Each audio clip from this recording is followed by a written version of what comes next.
Hello, everyone, and welcome to Talking Leadership. This is Eric Perez. Thanking you again for joining me. And before we start the podcast, as always, I'd like to thank the podcast sponsor, Sydney Fish Market. It's been fantastic to get their support, to get these podcasts out to you, and to help me facilitate some conversations with some very interesting leaders across the spectrum. And today's podcast is the third in the series of our Emerging Leaders podcast series. So today I'd like to just give a bit of a background to my guest who's kindly given up his time on a Saturday morning to have a chat to me. My guest is working for MEQ Probe as a field technician. And can I welcome to the podcast Callan Daley? How are you, Callan? Yeah, good, Eric. How about yourself? Mate, I'm fantastic. Look, thank you for joining me. You're helping me to create what will hopefully be a very good resource in the future for people that want to interrogate what some of our leaders are thinking, and particularly under the emerging leaders umbrella, trying to get some sense of where emerging leaders headspace is at with the topic area. So I'd like to thank you for joining us. And just can I start where I started with the with my other two guests, is by asking why have you taken on leadership roles, and why is that important to you, Callan? I'd say personally that I still feel like I haven't taken on a full leadership role, mostly because for me it feels like it's been a slow journey of potentially building myself up, attempting to better myself and better the people around me. So at times it's hard to say that, I might be or am an emerging leader, but the things that I've been aiming for, especially in the last 3 years, have been to improve the way that I can better people around me, not just myself. And I feel like I've done that in certain areas, and I've met people that have inspired me to be a better leader or to follow in their footsteps. So definitely that would be the primary way or reason I've ended up where I am. Sure. So a lot of the podcast guests that have been good enough to speak with me and given up their time, like yourself, have noted that part of the leadership journey is that at times you might not self-declare as a leader, but others pick that up through some of the things that you do, either in a formal role or through some of the activities that you might undertake. So for the sake of the listeners, I found a presentation that you did with the AgriFutures setup.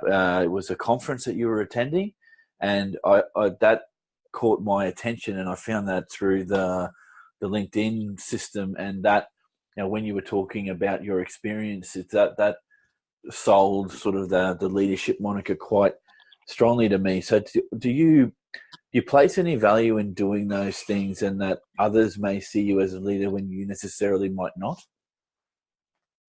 Definitely. Value-wise, something like that has paid off many more times than I could have even ever imagined.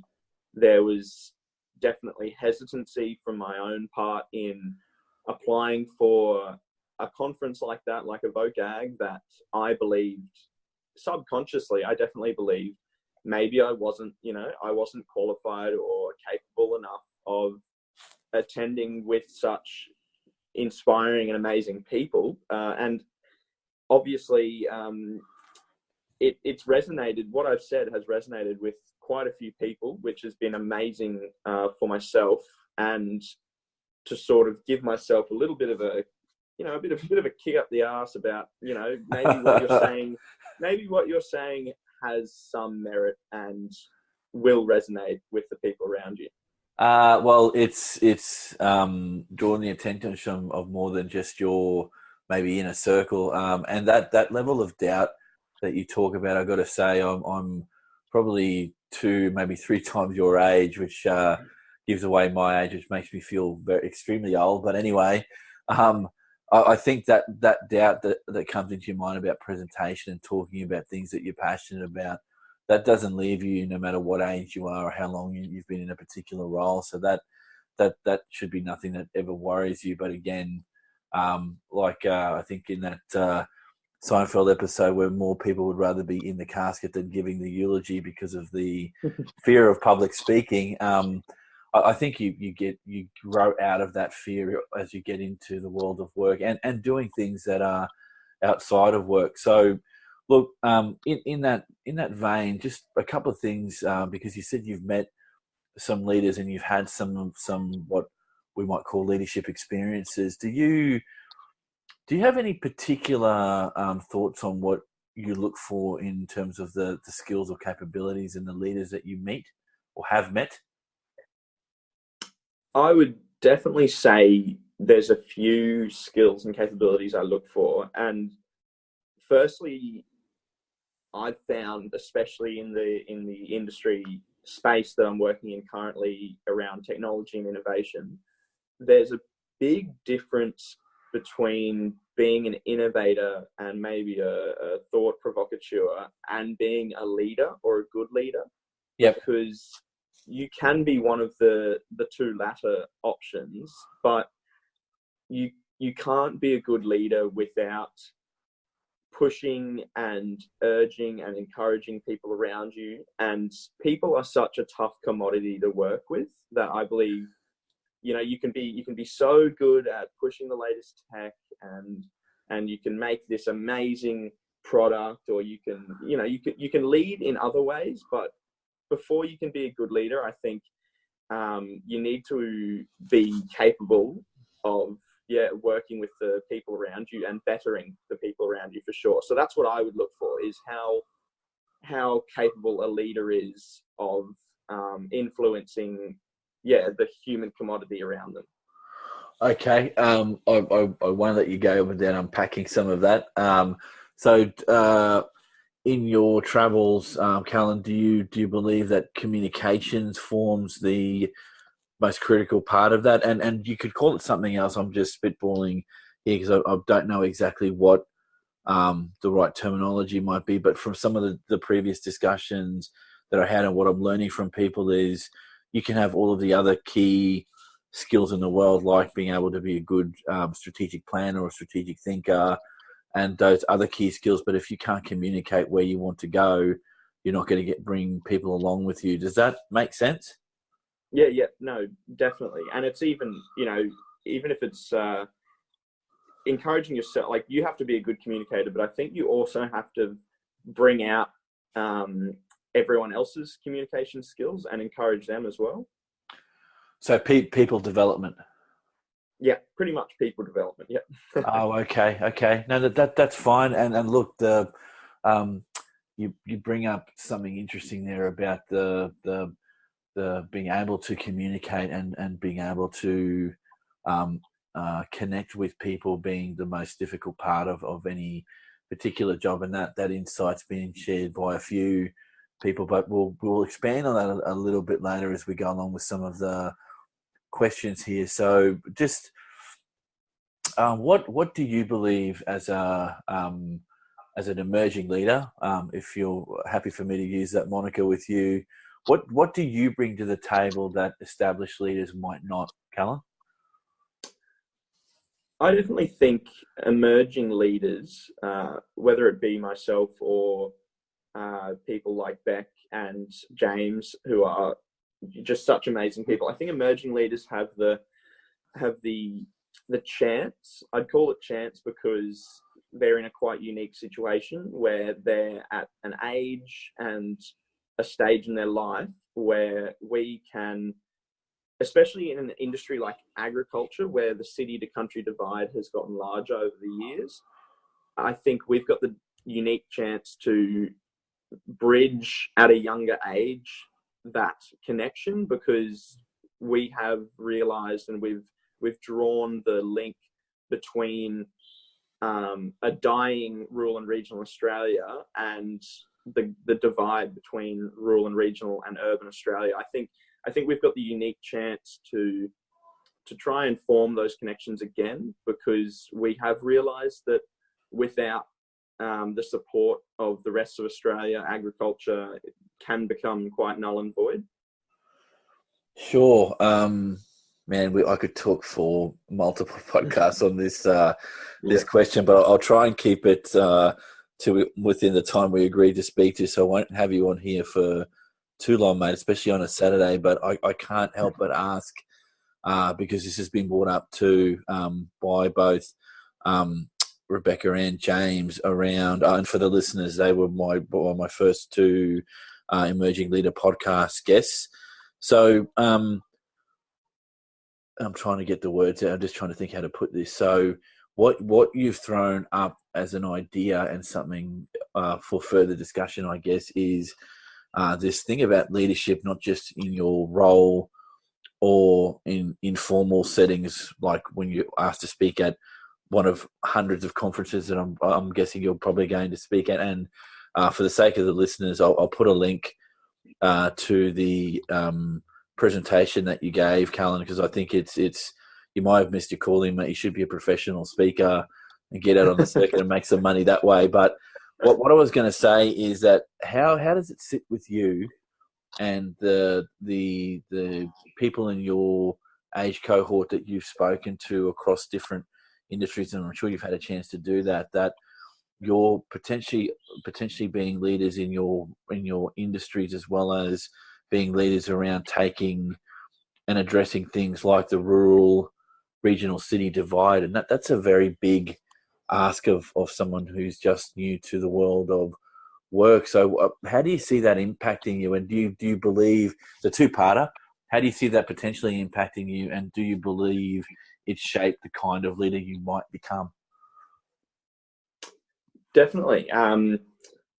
First on that, how can I see it impacting myself? Well, I'll nearly have to tie those two questions in, because the impact it'll have on myself will definitely shape the person or leader I may or may not become, as the years go on. And I think the impact would definitely be, we, especially as a younger generation, have had to change the thought process that we are going to be, unsubstantially, just without any reasonable backing or proof, be supported by rural and be supported by urban Australia or other industries, not necessarily just urban Australia. I think that changes the way we're going to have to work. We have to work in a method that proves the integrity and absolute necessity of agriculture. I think personally, as I continue to develop my professional career, it's going to mean I have to make myself a lot more accountable for my industry. I think accountability and transparency is going to be two of your pretty large key factors in what will help bring that divide, bridge that divide, So definitely transparency and integrity, I'd say.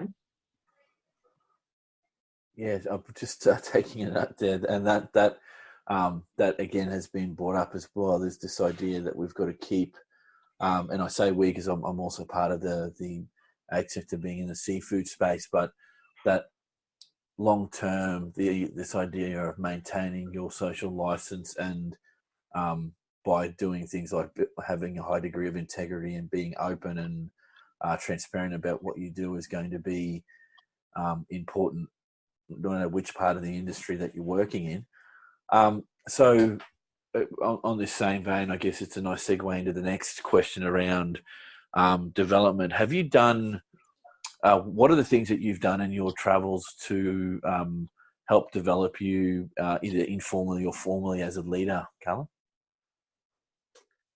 I'd have to say the first few years of my life, of my, above the teenage years, where I had the chance to attempt to professionally develop, I would have to say that it was a slower progress. It was myself trying to push myself out of the comfort zone of what is easy and what is normal, and applying for things like to speak at conferences.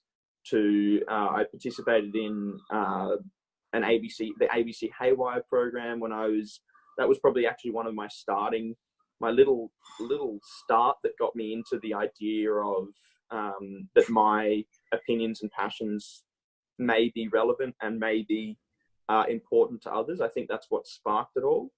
And from there, I've just tried to put myself out there as much as I can.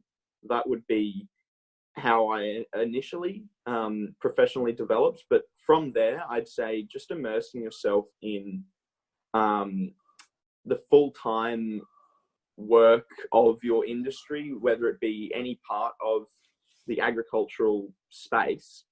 I think as soon as you immerse yourself in it, every single day I've had to develop myself professionally. I've had to look back on how I interacted with people every single day.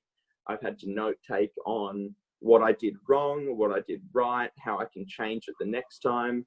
I think things like that, if you learn from everyday interactions, even whether or not it be going to a conference or a webinar or a seminar, I think if you just learn from your everyday interactions, you've got a large to huge chance of becoming very professionally developed, and also personally developed. Excellent. Yeah, that segues nice into the next question, which I think you've partially answered, but I will still ask you, mate. Do you have a view on lifelong learning? Yeah, definitely. As I said, if you continue learning from every day, you'll always get better. I think the idea of lifelong learning to me is good because it implies that you're never at the top. You've never finished learning, you've never finished developing, because I think the only time the only people that believe they're at the top of whatever they're doing, whatever industry they're in, they're either, I hate to say it, but arrogant or delusioned, because there's always people to learn from. There are always things to learn from. You can never know it all, and I think if you're always open to new things and new ideas, throughout your life, you could be on your deathbed and learn a new maths equation. Yeah, I was just going to say, keep that positive attitude up, because if you do that for the rest of your career, mate, you'll never be unhappy. And that's quite an eloquent way to put this idea that you're never finished learning. You can always learn from other people in particular, and these kinds of industries, so these people industries, which agriculture and fisheries and forestry are, that you can't help but meet people that you can learn something from. And if you don't open your mind to it, I think you can get quite stale quite quickly, particularly in a leadership role.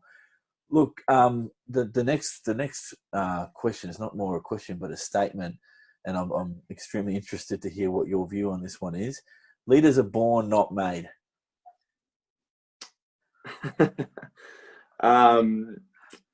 I'll have to disagree with that one off the bat. Oh, okay, that's fine. That's no right or wrong answers here, but I will ask why. Why don't you agree with it?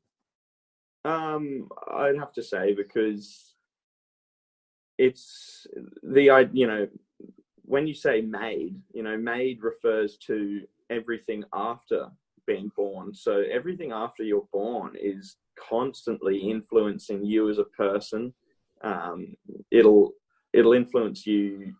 There are things that I might go and do today that in 10 years' time may suddenly become relevant and change.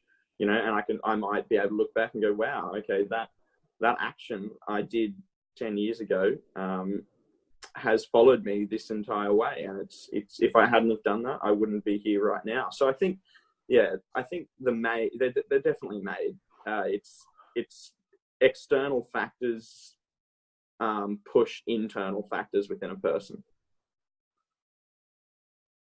Okay.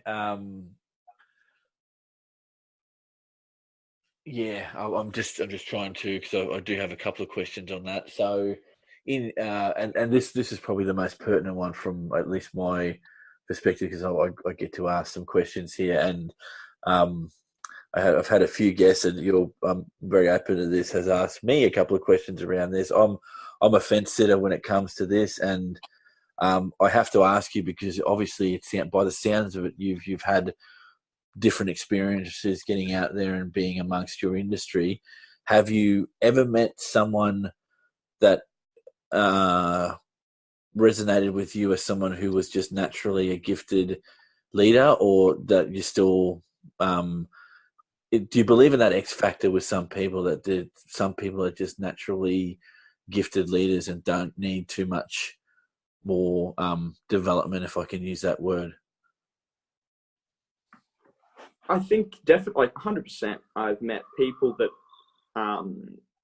at first glance, on the book, on the cover of the book, they're just such incredible and naturally seeming leaders. But in my opinion, they've only reached that stage through intense work and extreme circumstances in their life that have pushed them or pulled them to be at that stage where they are. So I think there's definitely a line where if you go deeper under those natural born leaders, there's factors that have made them what they are, I think.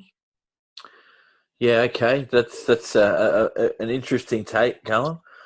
All right, mate. A couple of more questions here, and this is around what I'm calling leadership models. Have you had a mentor? If yes, why? Or if no, why not? I'd say yes. And to quickly name through my life a few would be, to start off with, my parents. They've mentored me through just showing me what whether it be indirect mentoring or direct, showing me what a good person should be and how they should act, and how the agricultural industry works. And then definitely the latter part of my life, during my gap year, I worked with a family that just wore their positivity on their sleeve, and I got to see how it helped their interactions with people every day. They could have been in any industry they wanted, and their positivity and happiness would have earned them a spot no matter what. And then now, currently, moving my way up, working in the ag tech space professionally, I've definitely had to have mentors here, and I've got currently mentors mostly in the leadership roles of my company. The CEO, Geordie, and two co-founders, Andrew and Remo. They are just people to bounce things back off. My idea of a mentor is, my idea of not having a mentor is, to quote my own little weird analogy, but it would be to be walking through a dark room blindfolded, and you're going to stumble over things, and you might stumble over the same thing twice because you just don't know where you're going, but you'll probably reach the other side of the room. But with a mentor, it's someone at the other side of the room, making a few noises. You can hear where you're going. They might have taken the blindfold off. You're probably going to stumble. You will stumble, but there's a very low chance you'll stumble a second time over the same thing. So I think that's why I've had mentors and have mentors, is because there's always benefit coming from someone else using their expertise and professional knowledge and personal knowledge to help you get where you want to go.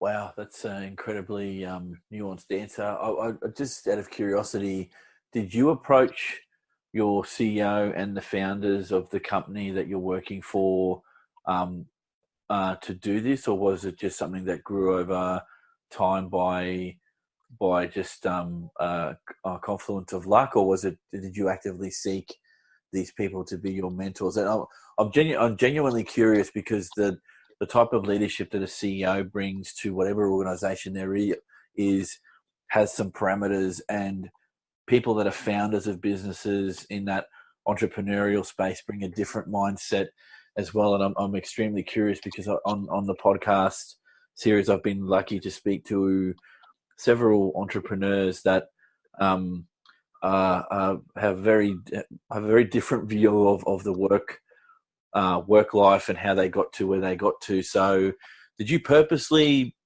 aim for those two, or was it just luck, or was it a combination of things? I'd have to say it was a combination, because the whole reason I ended up working with MEQ is because, Geordie and I were sitting down having a beer, and I was interested in what he was doing as a person and as a business. And from there, it sort of came up, if you're interested, then you should try and get involved. And I got involved, and then the great thing there is because they're great leaders, and because they're such forward thinkers and movers and shakers, they encouraged me to seek, the mentorship or the mentoree role, and learn from what they could give me, basically. That's a good piece of advertising for the mentor relationship. I can't tell you how important it is in your professional life, or will become in your professional life, to have people you can bounce ideas off and almost provide you with a platform to be vulnerable about the things that you're worried about in your role. That's not someone that's necessarily within the business. So at some stage, and from what I've heard from the podcast guests and my own experience, is it's also quite a healthy thing to get some mentors, maybe not even in your own industry, that you can bounce ideas off as well, because it's often the case that who do leaders go to talk to about leadership? So in my context, I speak with and very much appreciate the experiences of my colleagues at my level, to sort of bounce ideas off and maybe gripe about what it is that's happening in my organization. And it's quite a good message to send out to those that are listening, that if you haven't got a mentoring set up, and it doesn't have to be a formal one, because I'm just out of curiosity, are yours formal mentoring relationships, or a degree of informal, Callan? Definitely a degree of informal. Okay. And that, and I guess because you work there and they're in the business formal, it's going to be that way anyway. Look, last question, Callan. Do you, and I think I know where you'll go with the answer to this, but I'm not going to answer for you. Do you think there's such a thing as a perfect leader, mate? I can see why you might say, where I'm going to go with that one.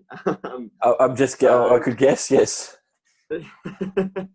No, I'll have to say no on that one, though it's not as strong of a no as you might have expected, because you can become an amazing leader and you can get close to there. But yeah, I think perfect's the wrong word, because that obviously implies you're not, there's no one that can teach you, there's no one that can benefit your personal and professional development. So yeah, I'll just keep it short and say I'll say no. Yeah, no, that's fine, mate. Look, for the benefit of the listeners, and thank you again for joining me on the podcast. I've been speaking to Callan Daley, who is a field technician for MEQ Probe. Again, I'd like to thank you for your time, Callan. Thank you, Eric. No worries, my friend. And for those listening, please keep an eye out for new content which comes out every Monday. And this next Monday, we've got another podcast being scheduled. And on Tuesday, I will be Tuesday the 6th of August. I will be posting up this Emerging Leaders podcast with Callan as my guest. So thank you again, and I'll catch you all on the next podcast. Thanks, Callan. Thank you.